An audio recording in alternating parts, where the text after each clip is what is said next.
Vamos orar? Para você que está a primeira vez conosco, eu sou a pastora Janete Menezes, da Comunidade da Fé, de Governador Valadares.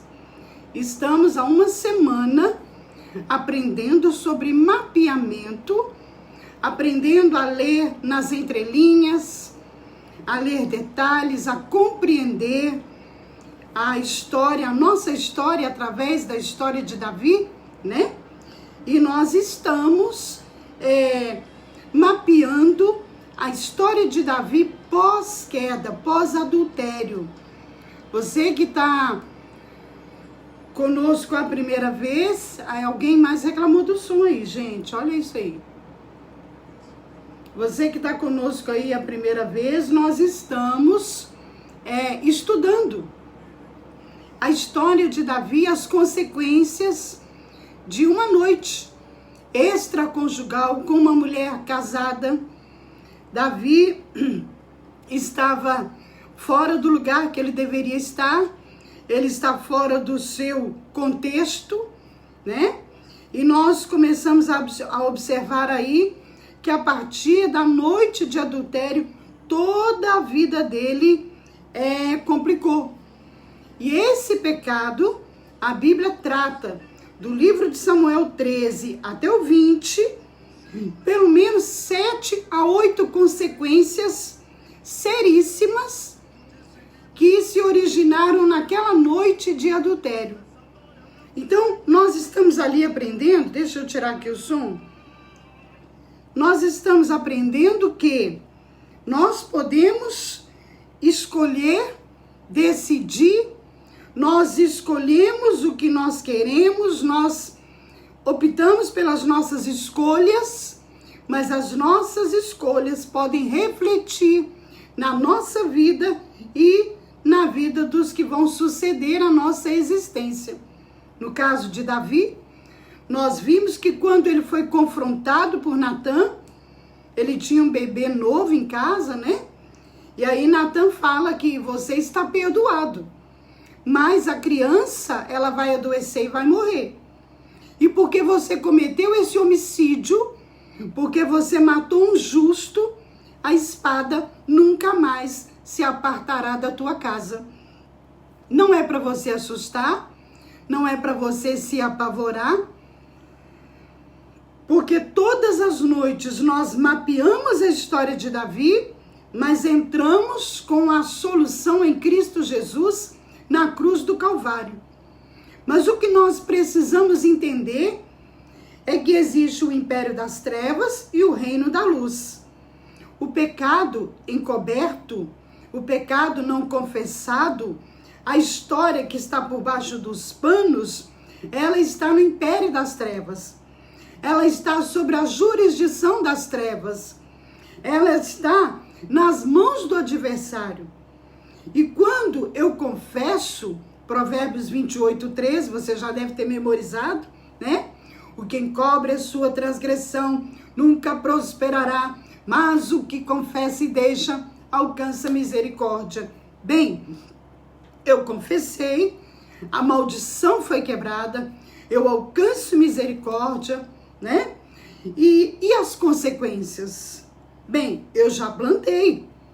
Eu vou ter que orar, eu vou ter que interceder, eu vou ter que clamar, porque as consequências são resultado da escolha. Quem assistiu hoje a live na parte da manhã, falamos de autoridade espiritual. Você pode até procurá-la aí, você pode assistir depois, é muito importante você entender sobre a autoridade espiritual que o Senhor Jesus te deu, para Satanás não alcançar vantagem. Se você não sabe dos seus direitos e dos seus deveres, você vai agir no escuro. Você vai caminhar num campo minado, você vai pisar no terreno minado. E o inimigo vai poder trabalhar do jeito que ele quiser. Uma outra coisa que nós aprendemos é que Satanás é repetitivo. O que acontece? O Espírito Santo é criativo. O Espírito Santo está sempre criando algo novo. O Espírito Santo é maravilhoso, mas Satanás é repetitivo.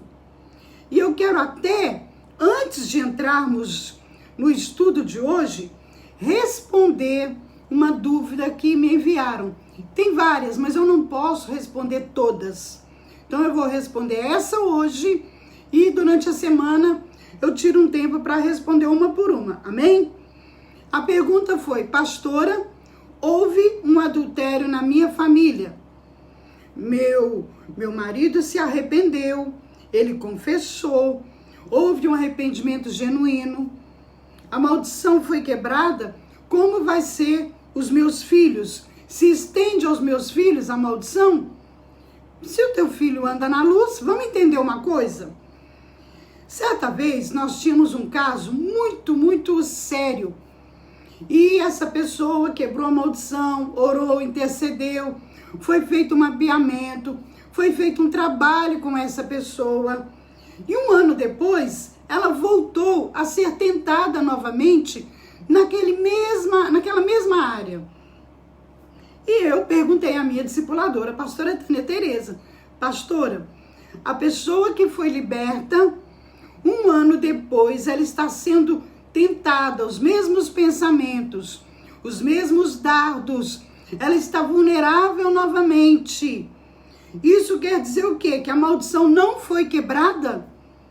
E olha a resposta que a pastora Tânia me deu: Satanás é repetitivo.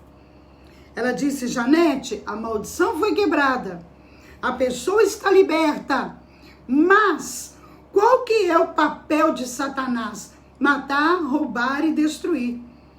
Por que a Bíblia diz que temos que orar e vigiar? Porque ele anda ao derredor, bramando como um leão, procurando quem possa tragar.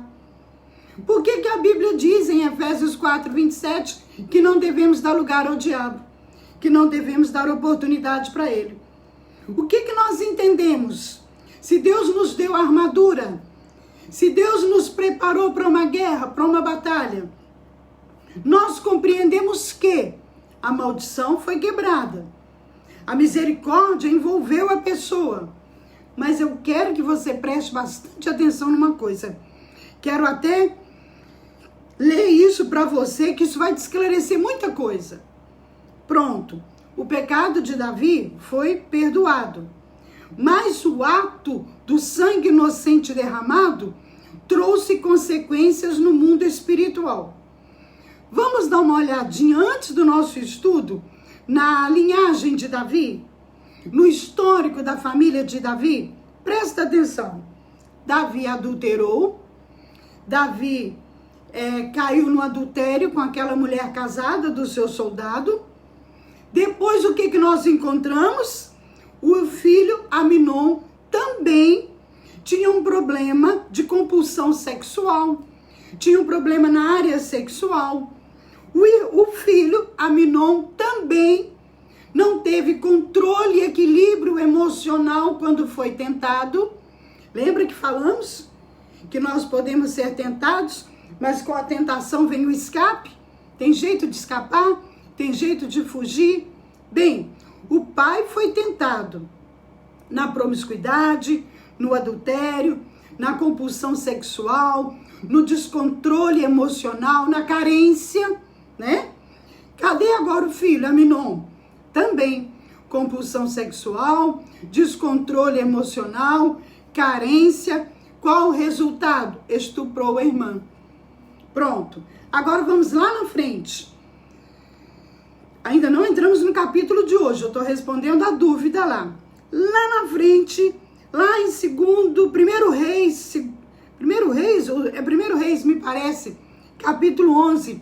Quem que nós encontramos? Salomão. Como Salomão termina os seus dias? Aquele Salomão que pediu a Deus sabedoria para poder administrar o reino, para poder liderar aquele povo. E Deus fala para ele: como você não me pediu fama, dinheiro, eu vou te dar sabedoria e muito mais. E o que Deus falou para ele? Nunca haverá ninguém mais sábio do que você. Nunca houve e não haverá. Salomão começou direitinho. Salomão cumpriu os mandamentos do Senhor. Foi tudo bonitinho. Mas como terminou a vida de Salomão? Lá em 1 Reis, capítulo 11, escuta isso.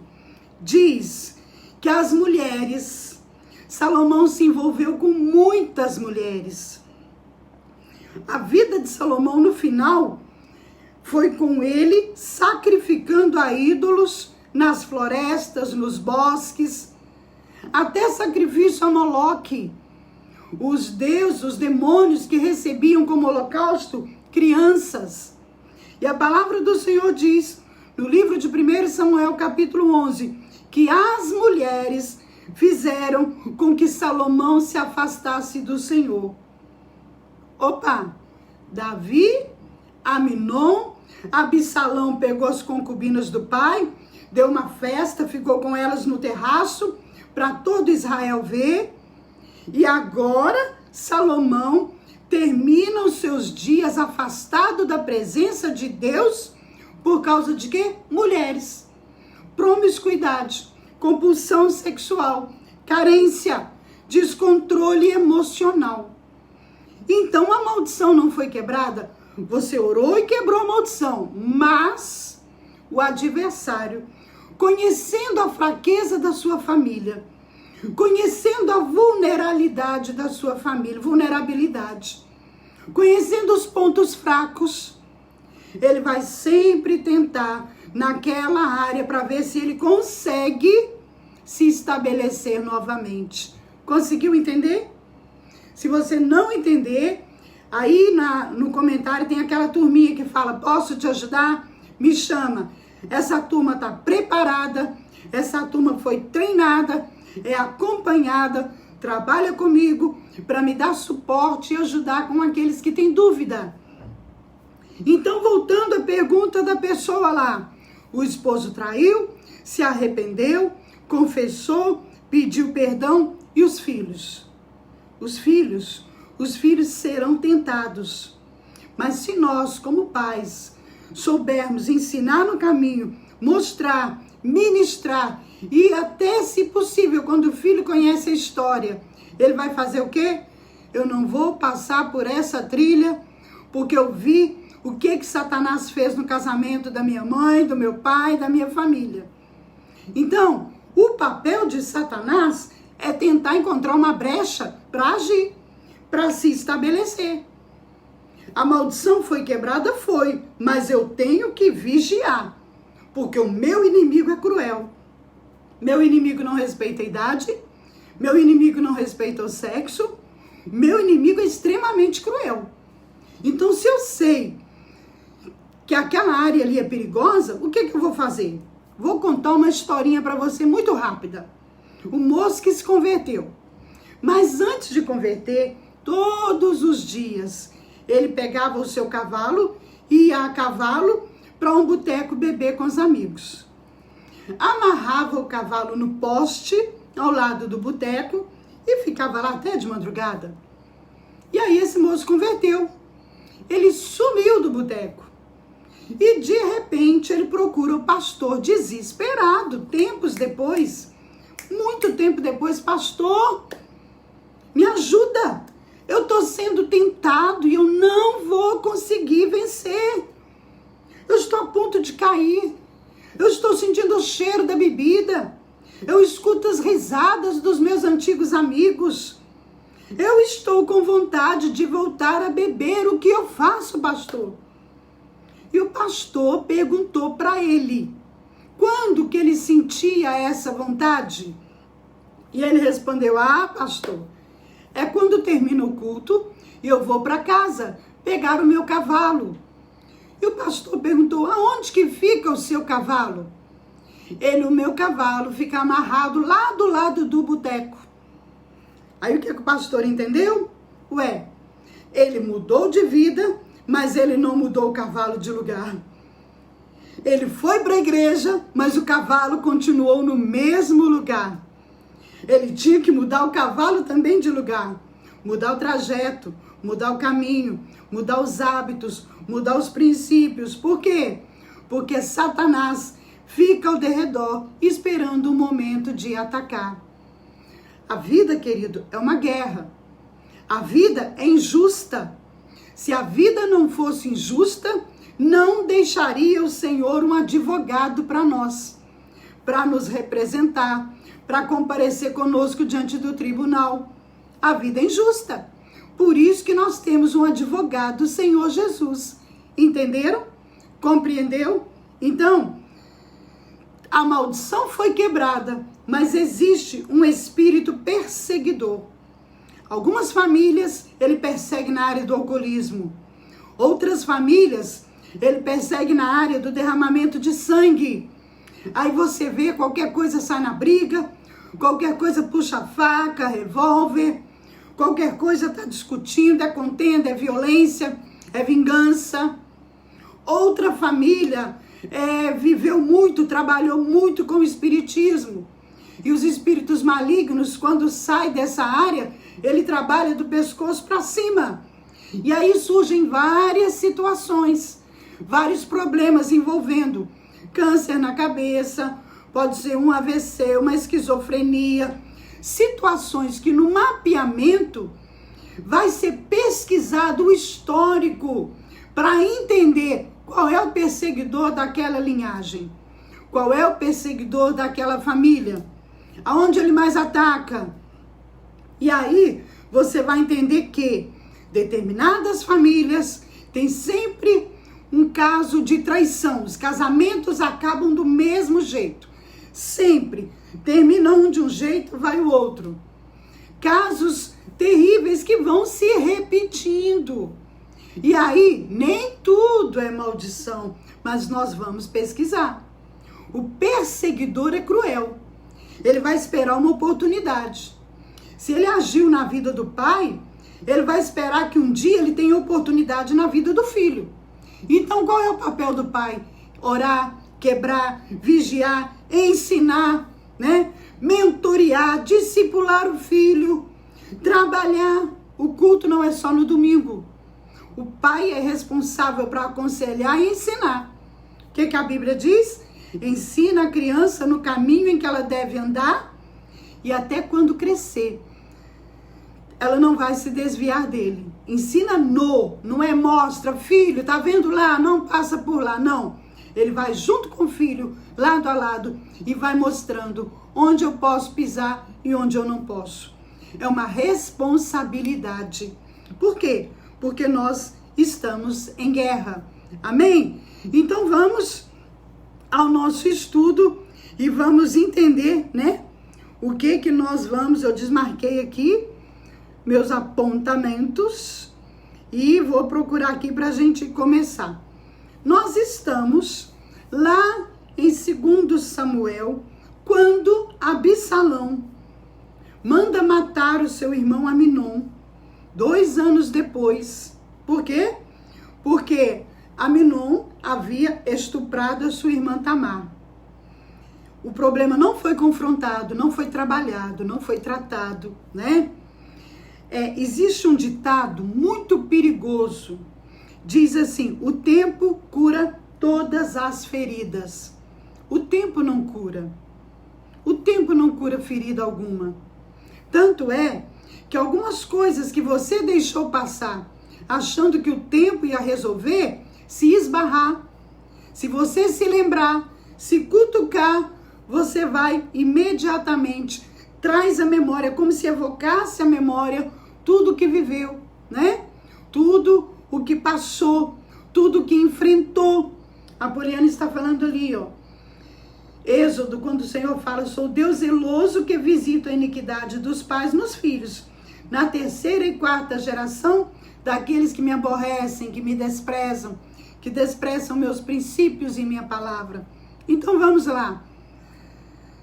Absalão foge e a Bíblia diz que Davi chora a morte de Aminon todos os dias. O luto, ele dura em torno de 2 anos até. Algumas vezes as pessoas ficam aprisionadas. Já falamos sobre sepulturas emocionais aqui. Eu não posso estender porque acaba ficando longo demais. Mas tem. Vai lá no YouTube e procura a palavra que fala sobre Lázaro. A ressurreição de Lázaro. Trabalha esse passado pendente. Essas situações que você pensa que o tempo cura, mas o tempo não cura. Então vamos lá, Absalão foge. Davi sabe onde Absalão está, é uma fuga, mas Davi sabe onde ele está. Absalão fica longe da presença do pai por 3 anos. Vamos lá? Durante 2 anos, Absalão engoliu em seco a mágoa, o ódio, a raiva que tinha de Aminon. Absalão gostava tanto de Tamar. E essa história, esse evento, foi tão traumático na vida de Absalão, que ele teve uma filha. E que nome que ele deu para ela? Tamar. Quando nasce a filha e ele coloca o nome de Tamar, Davi devia ter pensado na hora: epa, esse negócio está pendente. Essa história não foi resolvida. Você não vê confronto. Você não vê a verdade. Você não vê mais afeto na família. Você não vê olho no olho. O que acontece? Absalão fugiu. Está 3 anos lá. Lembra? Vou tomar água aqui que tá difícil. Lembra que nós falamos que desde Gênesis o homem vive fugindo? Lembra que quando Adão, a serpente negociou com Adão e Eva, quando eles ouviram a voz do Senhor, eles fugiram e se esconderam? Desde Gênesis, o homem esconde de Deus, o homem foge da verdade, o homem tenta encobrir a reputação, o homem manipula, dissimula, ele evita confronto. E aí, a palavra do Senhor diz que Absalão fugiu por 3 anos. A ira do rei contra Absalão passou. Isso quer dizer que durante esses 3 anos, Davi se lembrava de Absalão com raiva, com ira, e chorava a morte de Aminon. Aí, no livro de 2 Samuel, capítulo 14, depois de uma estratégia de Joabe, depois de uma tentativa de Joabe, o que acontece? Davi manda buscar Absalão. Aí você pensa assim: oba, agora eles vão se acertar. Agora Davi vai confrontá-lo. Agora Absalão vai falar: pai, por que o senhor não fez nada? O senhor sabia do interesse de Aminon, todo mundo desconfiava. Pai, o senhor nunca corrigiu Aminon. Era hora da verdade, era hora dos dois se encontrar, era hora de tratar, era hora de deixar sangrar, mas de tratar a ferida, de colocar os pratos limpos, né? De resolver a situação. Mas veja bem o que acontece. Olha, parece que a questão do pecado de Davi, ele perdeu o discernimento, ele se tornou passivo, ele se tornou omisso. Isso é muito perigoso. Principalmente, vou dizer para você de experiência nossa.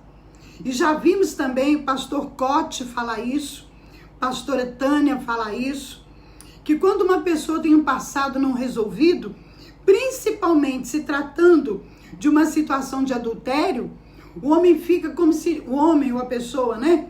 Fica como se tivesse paralisado, amarrado. No mundo espiritual, é como se ele tivesse negociado e entregue a sua autoridade. Ele fica meio passivo e omisso. Já ouviu falar, tipo mosca morta? Não toma atitude, não faz nada. Por quê? Porque quando se levanta para agir, o diabo acusa e diz: você não pode, você falhou, você não tem autoridade para isso, você não tem moral para isso.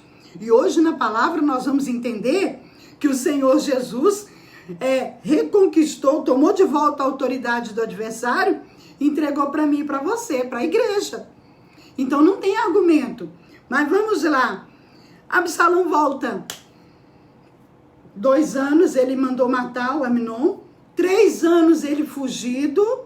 Agora ele volta, mas Davi manda um recado. Ele volta para a cidade. 5 anos se passaram depois daquela noite de Tamar. 3 anos fugindo fora da cidade. Davi manda só um recado. Ele pode até voltar para a cidade, mas que ele não compareça na minha presença. Alô? Como é que é? Sim, Absalão pode voltar. Ele tem família, ele tem uma casa. Eu só não quero que ele compareça diante de mim, né? Tipo, pra mim tá morto, acabou. Absalão volta, mas ele não volta para conserto. Ele não volta para resolver a situação. Ele não volta para tratar a ferida. Pelo contrário, a dor é maior. Porque, olha, o teu pai falou que você pode voltar, mas ele não quer te ver. Ele não quer que você compareça diante dele. Sabe quanto tempo Absalão fica morando em Jerusalém sem ver o pai? 2 anos. Se houve eventos, se houve festa de aniversário, se houve comemoração, se houve alguma reunião, Absalão ficou excluído. Davi agia como se Absalão não existisse. Você já viu isso? Quem sabe se até na tua família não tem uma situação parecida? Em que o filho não conversa com o pai? Quando o pai entra, o filho sai. Ou se o filho está em casa, o pai passa pelo fundo e vai para o quarto dele porque não quer conversar com o filho. É esposo e esposa que não conversam. Pessoas que não se entendem. Ah, isso é problema seu, resolve com ele porque para mim ele não existe. Não é isso? Isso acontece muito nos nossos dias. Na hora da ira, na hora da raiva. E pronto, vamos lá. Pronto, Absalão voltou. Então espera, vamos fazer as contas de quanto tempo essa situação se estabeleceu. Do estupro até a morte de Aminon, 2 anos. Davi foge, 3 anos. Fugitivo, volta. Não pode comparecer diante do pai, 2 anos. Nós temos aí 7 anos de espaço de um problema latente e que não foi resolvido. Nós temos aí uma situação com traços relevantes que precisavam ser tratados, mas o assunto não foi tocado. Você não vê na palavra ninguém chegando e confrontando Davi, falando com Davi. Só que 2 anos depois, Absalão cansou. Não, quero ver meu pai. Agora deixa eu te contar uma coisa. Desde quando Absalão, a distância foi tão grande que ao invés de Absalão se apresentar ao pai, eu preciso falar com você, ele chama Joabe, o assistente lá, o comandante, né? Do exército de Davi. Ele chama Joabe para o Joabe marcar um horário com o pai. Desde quando o filho tem que marcar agenda com o pai? Eu tô aqui com você, eu tô aqui na live, meus filhos chegam, abre a porta devagarinho, vê que eu tô gravando, dá um tchauzinho, dá uma piscadinha, sai e me espera lá fora. Termina a live, eu saio da minha sala, eu vou pro meu quarto. Quantas vezes tá lá o Samuel, a Cris, o Apolo esticado em cima da minha cama? Tranquilo. Por quê? É a casa do meu pai. Eu tenho liberdade. Eu entro na casa do meu pai a hora que eu quero. Às vezes já aconteceu de dar meia-noite e toca a campainha. Quem tá chegando? O meu filho Samuel com a esposa Graça e a neta Bia. Aí eu olho, Samuel, meia-noite. Ai, mãe, eu vim te ver. Filho não tem essa burocracia. Filho não tem hora. Filho tem liberdade de ir e vir. Mas aqui, Absalão não. Absalão tem que marcar horário. Porque a distância é muito grande. Porque a indiferença, a amargura, o sentimento de vingança se estabeleceu na família, é muito grande. E sabe o que é pior?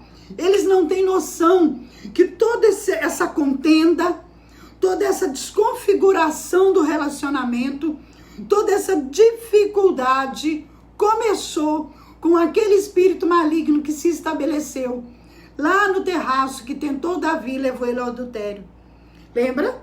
Quando o Senhor falou, por causa disso, do seu pecado de ter matado aquele inocente, a espada jamais se apartará da tua casa, mudou tudo.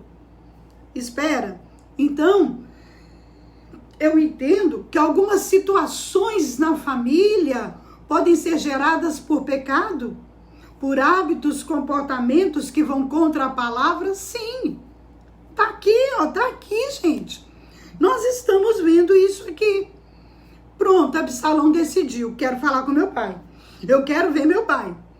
Ele chamou Joabe uma vez para marcar um horário com o pai. Joabe não compareceu. Ele chamou de novo. Pela segunda vez, Joabe não compareceu. Na terceira vez, sabe o que Absalão faz? Presta atenção. Um menino sem domínio próprio. Um menino imaturo. Um menino carente, pirracento. O que ele faz? Ele chama os teus servos e fala o seguinte, aqui. Sabe essa propriedade aqui do lado? Sim. Ela é de Joabe, não é? É. Pronto, tá lá, tá na hora da colheita, o campo tá bonito, tá tudo plantado, vai lá e bota fogo em tudo. Os homens foram lá, incendiaram o terreno, a propriedade de Joabe. Aí Joabe vem correndo, aparece e pergunta para Absalão, que loucura é essa? O que você fez? Você mandou colocar fogo na minha propriedade. Chegou indignado. Qual foi a resposta de Absalão? Joabe, eu mandei te chamar para você me levar ao rei, porque eu preciso conversar com o rei. Ele nem fala, eu quero falar com meu pai. Ele nem diz, eu quero conversar com o meu pai. A paternidade aí está distante. Absalão fala, eu quero que você me leve ao rei. E aí Absalão começa a questionar, olha aqui, para que ele mandou eu voltar? Para que ele mandou me buscar? Se era para ficar como está, quer dizer, ele lá e eu cá, indiretamente, se não era para resolver a situação, era melhor eu ter permanecido lá onde eu estava. Eu quero ser recebido pelo rei. Não é o pai, é o rei. E aí, ele diz algo muito importante aqui. Ele fala, se eu for culpado, ele armou um plano. Ele mandou matar Amnon. Ele ainda pensa, se eu for culpado de alguma coisa, que ele me mate. Mas eu quero resolver, amado. Quantas situações pendentes, quantos problemas para resolver, quantas amarguras, quantos sentimentos que azedam o coração, que endurecem o coração. E a gente prefere virar as costas para evitar problema, para evitar conflito, para evitar barraco, né? A gente vai deixando passar. O problema é que passa um ano, passa 2, passa 10, e a gente fica ali engasgado, vai morrendo aos poucos, o semblante vai caindo, vai entristecendo o coração. Você gostaria até de sentar francamente, sinceramente, conversar, mas a outra pessoa, ela não quer, ela não dá conta, ela não consegue, então ela prefere não te ver. Fica você no seu canto e eu no meu. Vamos lá? Pronto. Joabe vai lá e conta para o rei. Rei, Absalão chegou no limite dele, ele quer ver o senhor, ele quer falar com o senhor, ele quer um horário com o senhor. E o rei manda chamar Absalão. Eita, é agora, né? Aleluia, agora se resolve. 7 anos, 2 anos, 3, 5, 7. 7 anos, é agora, vamos lá. Chama ele que eu quero conversar com ele. Absalão deve ter sentido as pernas tremendo, o coração acelerado. Deve ter enchido os olhos de lágrimas, falar, meu Deus, eu vou ver meu pai. Eu vou olhar nos olhos do meu pai. Eu vou perguntar para o meu pai por que ele não fez nada. Por que ele não tomou uma atitude. Por que ele não foi atrás de mim. Ele sabia onde eu estava. Por que ele não resolveu. Mas Absalão não sabia que o pai estava limitado. O pai estava completamente aprisionado à culpa e ao passado. Vamos lá? Quando Absalão chega diante do pai, querido, fugiu 3 anos. Agora mais 2 anos sem ver o pai. São 5 anos sem ver o pai. Eles poderiam conversar, eles poderiam discutir, eles poderiam debater, eles poderiam chorar e terminar em abraço e terminar no perdão. Vamos lá? Pasme, a Bíblia não fala que o pecado cauteriza o coração, tira a sensibilidade, endurece o coração? Foi o que aconteceu com eles. Ele entra, tá lá no livro de 2 Samuel 14, né, que eu falei? Ele entra, Absalão chega diante do rei, prostra o rosto em terra, o rei saúda Absalão com um beijo e pronto, acabou. Tudo voltou ao que era antes. Ninguém tocou no assunto do estupro, ninguém tocou no assunto do planejamento, da crueldade, de armar, de embriagar o irmão e matar. Ninguém tocou no assunto da culpa, ninguém discutiu o problema. Ficou, o dito pelo não dito, beijou o pai, saiu, tipo, tá tudo resolvido. Você já passou por isso? Perdão, viu? Não, tá tudo bem, acabou, não. Vamos falar nisso, mas não passou, né? Passou. Mas fica lá dentro, fica vivo lá dentro. Como que vai ter cura se não foi tratado? Lembra que nós falamos lá que o Senhor Jesus é aquele que abre a ferida, depois ele liga, ele abre para quê? Para arrancar o tumor, para tratar. Vamos lá? Pronto, não houve cura, não houve tratamento, não houve confissão, não houve libertação, não houve restauração, não houve alinhamento. Absalão sai dali. Mas sabe o que Absalão faz? Ele começa uma conspiração contra o pai. Sabe o que eu vejo nessa experiência de Absalão? Que ele queria o pai, ele queria a atenção do pai, ele queria conversar com o pai, ele queria resolver o problema, ele queria sentar, ele queria colocar as coisas a limpo. O que a Bíblia diz, querido, em Efésios 4:26? Não deixe que o sol se ponha sobre a vossa ira, não dê lugar ao diabo. Houve uma traição, houve um engano, houve uma situação e a família colocou uma pedra em cima.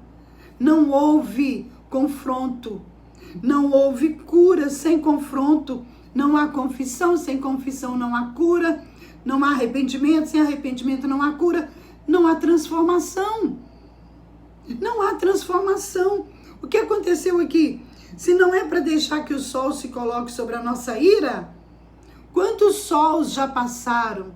Quanto tempo, quantos dias já passou que muitos de nós vamos abrigando aquela situação, aquela amargura? O que é ressentimento? Ressentir, sentir outra vez. Lembra lá, vai lá no YouTube, procura a palavra, a ministração da ressurreição. É sair da sepultura, é sair da cova, é retirar as faixas que prendem ao passado, que prende a culpa, senão não há cura. Lembra que eu falei lá de Provérbios? Que o irmão ofendido é mais difícil de conquistar que uma cidade murada e que a contenda é como o ferrolho de um castelo, onde há contenda, não há unidade, não há processo de mudança, de conserto. Vivemos aí, alguns dias atrás, uma situação terrível entre os nossos governantes, que a contenda se estabeleceu, um falava uma coisa, o outro ia contra aquela confusão toda, a nação debaixo de um clima pesado, porque a nação está aqui embaixo. Nós estamos aqui inseguros. Nós estamos aqui torcendo por uma solução. E aqueles que deveriam resolver o problema, resolveram se enfrentar, brigar, né? A contenda se estabeleceu e a nação ficou ali perdida. O que está acontecendo? Foi uma loucura. Porque além de lidar com a situação da pandemia, tinha que lidar com o quê? Com a corrupção, com a politicagem, com a briga, com a confusão. É assim que Satanás se estabelece. Gerando confusão, afastando, criando, né? Separação. Vamos lá? Eu quero te falar algo muito importante. Isso agora é importante. Davi, nós vamos parar por aqui hoje. É longo, né, gente? Me parece que nós estamos no 6º estudo sobre o mapeamento de Davi pós-adultério. É uma história que para você mapear, você vai pegando os detalhes. Você vai lendo os detalhes. E aí, eu quero parar aqui, porque eu quero te trazer à memória uma palavra muito importante. Nossa hora está passando. Lucas 17, verso 3. Primeira disciplina, né? A Bíblia fala em Provérbios 3:12 que o Senhor disciplina. 8º dia, Rejane. A Rejane está falando que é o 8º dia. Então você vai lá no YouTube, Janete Menezes, e os 8 estudos sobre as heranças e as consequências do pecado de Davi está lá no meu YouTube, Janete Menezes. Busca, compra um caderno, pontua, anota, porque o Espírito Santo vai te trazer revelações tremendas, amém? Para a tua vida, que vai trazer cura e restauração. Bem, Lucas 17, verso 3, diz assim, olha isso, se o irmão pecar, o Adilson, que lindo pastor, isso de mapeamento, também amo. Carla, Adilson, amo de paixão. É a área que eu mais amo, essa é cura emocional. Vamos lá? Lucas 17, 3. Se o teu irmão pecar, repreende-o. Se ele arrepender, perdoa. Se ele pecar contra você, olha isso aqui, hein? Se ele pecar contra você 7 vezes no dia e 7 vezes ele voltar e te dizer que está arrependido, perdoa. Como? Sim. Se o teu irmão pecar contra você 7 vezes no mesmo dia, que dia hoje? Quarta-feira, né? Foi lá, se difamou ou te tratou mal 7 vezes só na quarta-feira. Mas as 7 vezes ele se arrependeu. Aí ele veio e te pediu perdão. A Bíblia fala o quê? Perdoa. Por que eu preciso perdoar? Lá em Mateus, capítulo 18, fala que eu preciso perdoar até 70 vezes 7. Quer dizer, não é que eu tenho que perdoar 490 vezes. É infinito. É quantas vezes for necessário. Por quê? Porque o perdão que eu dou e o perdão que eu recebo é condicional. Como? Lá em Mateus, capítulo 6, verso 14, diz que se eu perdoar o meu irmão, se eu perdoar a ofensa dele, o Pai me perdoa. Se eu não perdoar, o Pai não me perdoa. Epa! Se eu morrer carregando essa mágoa e esse ressentimento, eu não tenho perdão. Se eu não tenho perdão, eu estou comprometendo o quê? A minha salvação. Não é condicional? Lembra lá do Pai Nosso? Perdoa as nossas ofensas, as minhas ofensas, como eu tenho perdoado a quem me ofendeu. Eu vou te contar uma historinha para a gente terminar. Uma vez, pastora Cissa Almeida, de Belo Horizonte, você que é de Belo Horizonte, pastora Cissa Almeida, uma vez por ano, ela faz um congresso aqui na Comunidade da Fé. E ela contou uma história que eu nunca me esqueci. Ela falou que certa época, num país aí, entre os orientais, havia uma lei, num certo lugar, que quando alguém matasse um inocente, ele seria colocado defunto, seria amarrado nas costas do que matou. O homicida teria o defunto amarrado nas costas e seria solto no deserto. Qual era a punição? Ele vai caminhar pelo deserto com o defunto nas costas. Com o passar dos dias, aquele defunto vai entrar em decomposição. Ele vai dar bicho, ele vai apodrecer. Automaticamente, ele está preso nos ombros do outro que matou. E o que vai acontecer? Os bichos vão começar a comer a carne daquele também que matou. Aquele que matou também vai apodrecer e vai se decompor. E aquela carne podre vai acabar matando aos poucos aquele que matou. Deixa eu te falar uma coisa. Quando você fica carregando amargura, quando você fica com dificuldade de perdoar o mal que o outro fez? Simplesmente, já viu aquele ditado que quem você não perdoa, dorme com você na sua cama? Pois é como se você estivesse caminhando no deserto, carregando um defunto nas costas e sendo devorado por ele aos poucos. É desesperador uma cena dessa. Mas é o que acontece com quem não consegue perdoar. É o que acontece com quem não consegue liberar o perdão. Ele vai morrendo aos poucos. Ele também vai se decompor, ele também vai dar bicho. O perdão, querido, é uma arma fantástica na palavra do Senhor. Lembra lá do ladrão que estava com Jesus? Lembra Jesus na cruz? Quando olhou aquele povo, furaram o seu lado, fizeram tanta maldade, cuspiram nele, tanta maldade. E ele olha e fala: Pai, perdoa eles, porque eles não sabem o que fazem. Jesus, ele conseguiu não permitir que a amargura, que o ressentimento, que o desprezo, que o escárnio o atingisse de tal forma que ele acabasse amaldiçoando aquele povo. Entendeu? O Senhor Jesus conseguiu se manter separado, sem ser tocado.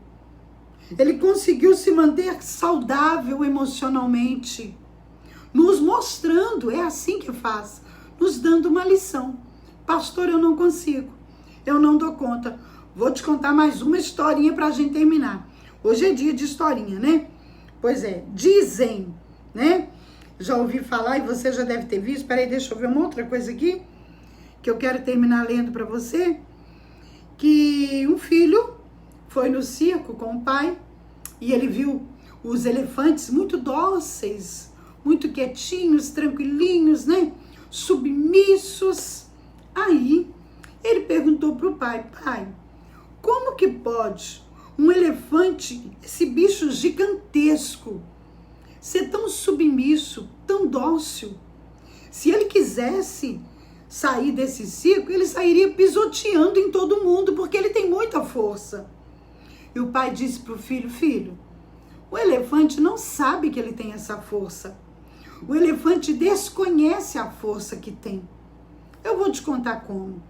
Quando o elefante nasce, o pai, o circo, o treinador, o domador, pega ele e prende num tronco com uma corrente muito grossa. E aquele elefantinho, ele se debate dia e noite para se soltar. Dia e noite ele luta contra aquela corrente. Ele se cansa de tanto tentar escapar daquela corrente. E ele vai crescendo tentando. Só que um dia ele cansa, porque ele percebe que aquela corrente é forte, não vai se quebrar. E aí o treinador vai lá e troca a corrente por uma cordinha fina. Mas o elefante não vai mais tentar escapar, porque ele foi condicionado durante toda a vida dele a acreditar que ele não vai conseguir. Então, para que tentar? Da mesma forma, é comigo e com você. Tem situações que se tornaram parte de nós. Tem mágoas, tem amargura, tem ressentimento, que estão como Davi e Absalão. Já estão há 5, 6, 7 anos. Você até já acostumou de fingir que está tudo bem, de fazer de conta que não dói, que não se importa. Só o que você não sabe é que só tem uma cordinha, porque você conheceu Jesus, você aceitou Jesus como Senhor, Ele se tornou Senhor da tua vida, você tem conhecido a palavra, você cresceu, você tem um potencial tremendo, você tem a vida de Cristo, a unção de Cristo, a graça de Cristo, mas você continua preso àquele passado, como se não desse conta de escapar, porque a corrente é grossa e pesada. Não é não, querido? Hoje você vence qualquer dificuldade. Por quê? Quero deixar para você, para nós terminarmos. Você que está comigo às 11h30, já viu que nós falamos hoje de autoridade. Hoje, nós temos autoridade em Cristo Jesus. Davi e Absalão, a história ficou lá para mim e para você como exemplo. O Senhor Deus deixou lá o homem segundo o coração dele, o homem sábio. Deus pegou Davi, que era homem segundo o coração dele, e deixou como exemplo. Para quê? Para nós aprendermos e não termos que passar pelo mesmo caminho. Por que que Deus perdoou Davi? Porque Deus sabia. Hoje pela manhã nós falamos sobre isso. Deus vê o passado, o presente e o futuro. E Deus olhou para Davi e já via ele lá na frente, derramando o coração dele no tempo a sós com Deus, escrevendo o Salmo 51, pedindo o Senhor perdão para mudar o coração dele, para dar a ele um coração íntegro. Entende, querido? Por quê? E hoje, você que tem um ressentimento, você que tem mágoa, você que foi humilhado, pisado, que foi injustiçado, difamado, ao invés de carregando isso pelo deserto, até dar bicho, o que você precisa entender? Que nós não negociamos a nossa vida em Cristo. Não negociamos a nossa unção. Nós não damos o nosso direito para Satanás. Nós temos autoridade em Cristo Jesus. Quero fechar com você, deixando para você aqui o livro de Colossenses. Quando ele diz o quê? Olha o que Jesus fez. Ele reconquistou a autoridade que Adão deu para Satanás. Ele foi lá na cruz, ele triunfou, ele reconquistou e devolveu a autoridade para a igreja. E hoje, por causa do Senhor Jesus, Satanás não tem que te oprimir, não tem que te prender, não tem que te pressionar, porque você está aprendendo a conhecer os teus direitos. Consegue entender? Entendemos aqui que, olha, Efésios capítulo 1 diz que o Senhor Jesus está acima de todo principado, poder, potestade, domínio, todo nome que se nomeia, não só nesse século, mas também no vindouro. Sujeitou todas as coisas a seus pés. Jesus como cabeça e eu e você, a igreja, como corpo de Cristo. E o que ele fez? Colossenses 2,15, olha isso, hein? Ele despojou o adversário publicamente. Ele rasgou a promissória. Ele pagou a nossa dívida. Satanás não pode mais nos prender. E quem somos nós depois do arrependimento genuíno? Quem somos nós depois que Davi passou aquele tempo todo ali de arrependimento profundo? Quem somos nós depois de Provérbios 28:13? Aquele que encobre a transgressão não prospera. Ele até acha que vai prosperar. Ele tenta 1, 2, 3 vezes e está sempre recomeçando. A vida está amarrada, mas a Bíblia diz que o que confessa e deixa alcança misericórdia. E aí eu recebo novamente a autoridade das mãos do Senhor Jesus. E fecho como? Mateus 28:18. Quando o Senhor Jesus fala assim: foi-me dada toda a autoridade no céu e na terra. Portanto, vão, façam discípulos de todas as nações, batizando em nome do Pai, do Filho e do Espírito Santo, ensinando eles a obedecer tudo que ensinei a vocês, e eu estarei com vocês até o fim dos tempos. E vocês?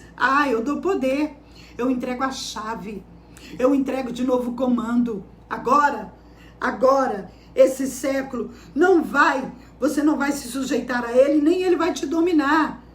Agora você domina. Qual o problema?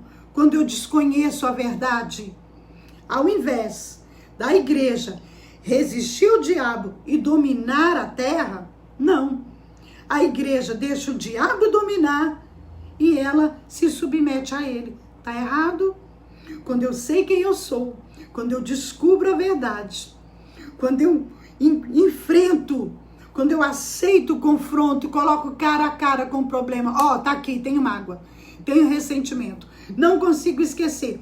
Quando eu levo isso para a cruz, quando eu perdoo, quando eu libero. Pastor, Mas eu não sinto de perdoar. Quem disse, criatura, que você tem que sentir alguma coisa? Você libera o perdão em oração. E o resto é com o Espírito Santo. É Ele quem convence. E vamos lá? Depois de tudo isso, o que vem? Os sinais. O que o Senhor Jesus diz? Os sinais acompanharão os que creem. Eles não são só ouvintes da palavra, eles são praticantes. Eles entraram em ação para praticar. Aí ele fala assim, em meu nome falarão novas línguas. Como? Orabaxerei, canterei, balabaxei. E ele ora em novas línguas, ele expulsa demônios, ele pega em serpentes, ele, se beber algum veneno mortal, não lhe fará mal nenhum. Lembra lá de Paulo? Acendendo aquela fogueira na ilha de Malta? A cobra, para sair fora do calor, agarra na mão de Paulo, Paulo sacode, continua normalmente, e aquele povo fica olhando, esperando Paulo cair duro e morto, e ele não cai, ele não morre. A palavra se cumprindo aqui, ó. Nenhum veneno mortal lhes fará mal nenhum. Imporão as mãos sobre os doentes, e eles são curados. O que é isso? Autoridade. A autoridade que Adão perdeu lá no início, o Senhor Jesus resgatou e entregou para mim e para você.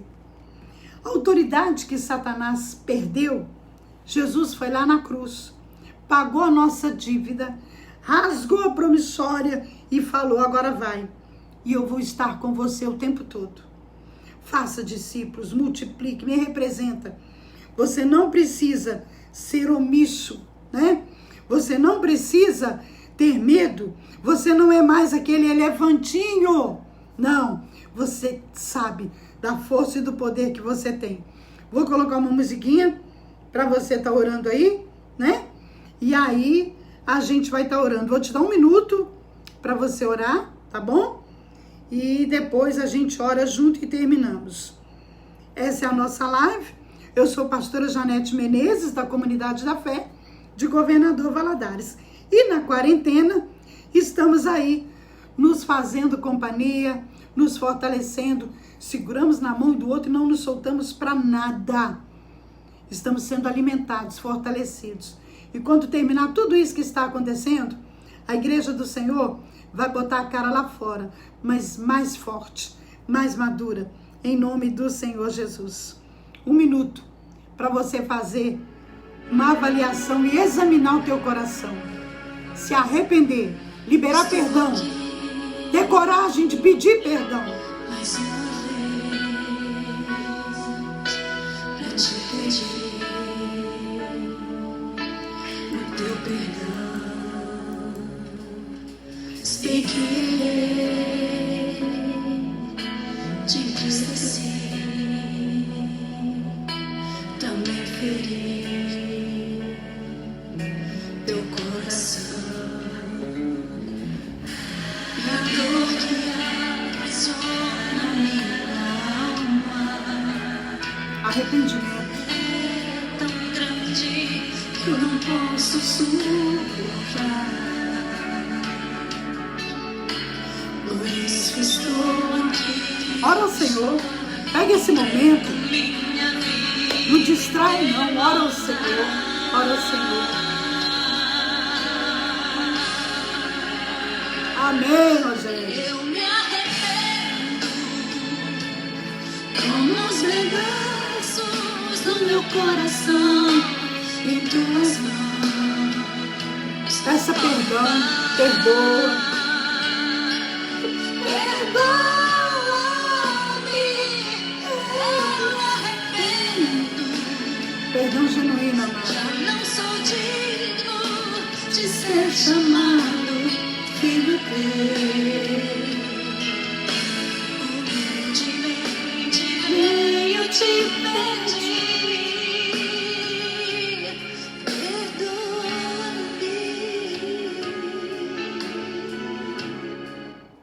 Entendeu, querido? Entendeu? Entendeu que você precisa se livrar do excesso de bagagem, do peso, do lixo que contamina a tua alma, contamina a tua vida, contamina o teu ministério, tua profissão, tua família. Entendeu que você precisa se livrar desse peso, desse conteúdo contaminado? Entendeu que não dá para fingir que está tudo bem? É preciso haver o frente a frente, a conversa.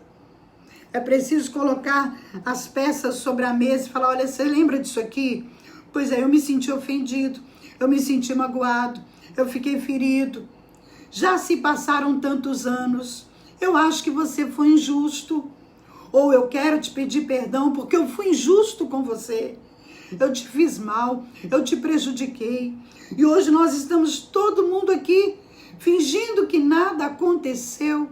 E por causa disso, eu vou morrendo aos poucos e você também. E nós precisamos levar essa situação à cruz de Cristo e receber o perdão. Receber o perdão. Não é sair de uma ministração dessa e falar, não tem mais jeito para mim. Acabou tudo, é o fim, eu errei. Querido, o fundo do poço é o melhor lugar para recomeçar. Porque lá você avalia, você vai de encontro com a palavra e se levanta novamente para nunca mais cair. Amém? Nós vamos orar, lembrando para você que tem sido confrontado com esses estudos, a minha equipe, durante a quarentena, fizemos um propósito de fazer o que fosse possível para que as pessoas se mantivessem de pé, para que fossem fortalecidas. E o que acontece? Você vai procurar essas pessoas que estão aí e vai dizer para ela, olha, eu preciso, vou deixar o meu WhatsApp, você entra em contato comigo, porque eu preciso esclarecer ou confessar, falar alguma coisa, ou que me dê direção. Com certeza, a primeira coisa que eu indico quando alguém nos procura é assistir o testemunho da pastora Tânia Tereza. Pastora Tânia Tereza é minha discipuladora, ela é pastora e juíza federal. Você ouve o testemunho dela e você fica impactado com o que Deus fez na vida daquela senhora. As meninas devem encontrar aí, colocar para mim o link, testemunho da pastora Tânia Tereza. A Sheila colocou ali, você precisa de ajuda? Me chama. Rejane, posso te ajudar? Me chame.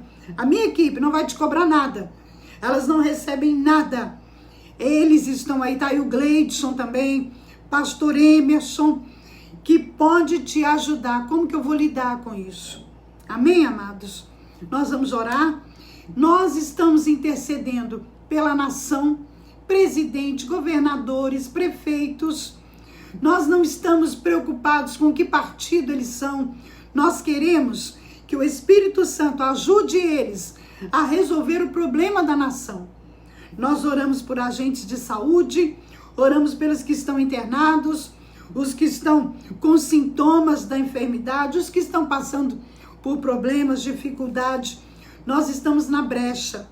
Quando Ezequiel 22:30 fala que o Senhor disse que eu procurei entre eles alguém que tapasse o muro para que eu não destruísse a terra, não encontrei ninguém.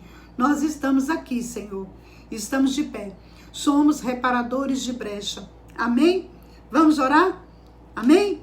Pai, em nome do Senhor Jesus, nós queremos te agradecer pela tua palavra tão rica, tão preciosa e tão poderosa. As escamas caem dos nossos olhos, as correntes se despedaçam. O Senhor Jesus é aquele que cuida de cada um de nós. O Senhor Jesus é aquele que abençoa a nossa vida, que nos fortalece e dá vitória.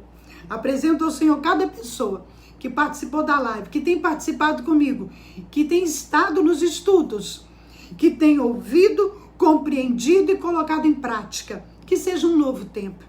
Que possamos experimentar um novo tempo, o novo de Deus em nossas vidas. Da força, da graça. E nós proibimos Satanás, em nome de Jesus, de confundir a palavra e de pregar o contrário. A autoridade está na mão de Jesus. E nele triunfamos. Temos a vitória em nome do Senhor Jesus. Amém? Deixa eu ver o que o Edilson falou. Oh, Jesus, me coloca em tua presença também para pedir por essa equipe da pastora. Obrigada, Adilson, Carla. Pai, ajuda a acrescentar uma fé tamanha para que cada uma seja usada por ti, para ajudar o próximo em nome de Jesus. Amém. E agora é a hora, né?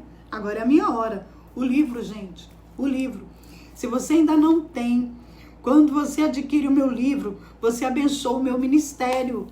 E eu quero escrever mais, tem uns 2 livros para sair.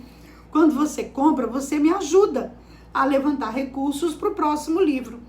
Esse é o Pérolas para a sua vida, tá? Trabalha sentimentos, emoção, rejeição, ressentimento, culpa, medo, revolta, tudo dentro da palavra, com uma palavra como plataforma ali, ó.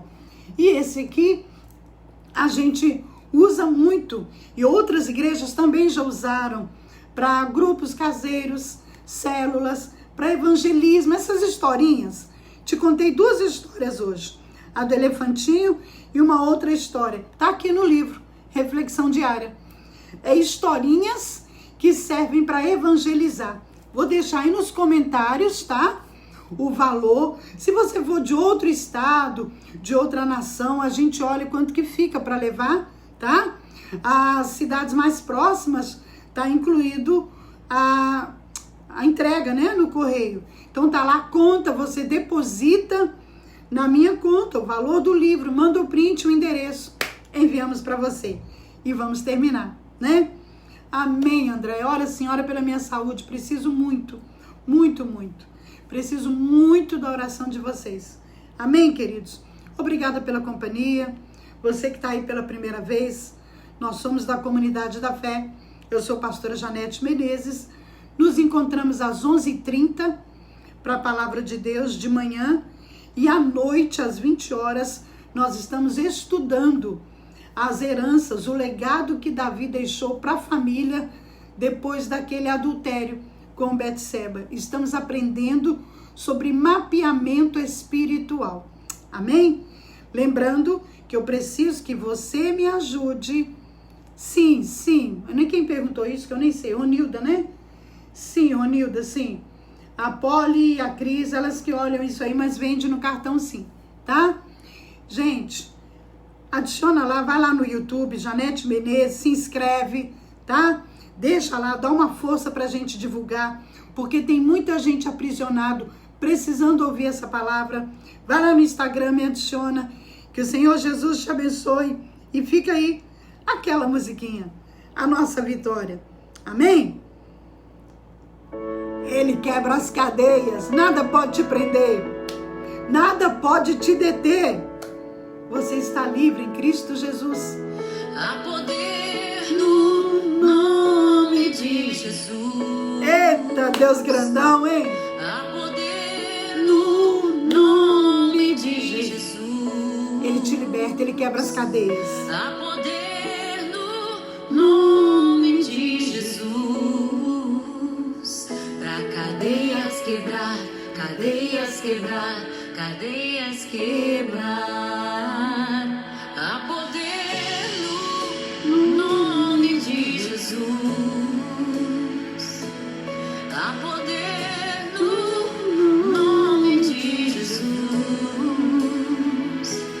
Há poder no nome de Jesus. Pra cadeias quebrar, cadeias quebrar, cadeias quebrar. Amém, Giovana. Oh, glória. Cadeias quebrar, cadeias quebrar, cadeias quebrar. Escuta isso, escuta. Glória a Deus, Carmen. Aprendendo com Davi, hein? Alto preço ele pagou, tão livremente se entregou. Deus te abençoe, Vera. Nossa redenção se deu e o céu se abriu. Olha o céu. Há poder no nome de Jesus. Até amanhã, 11h30. Deus abençoe. Fica na paz. A vitória é sua.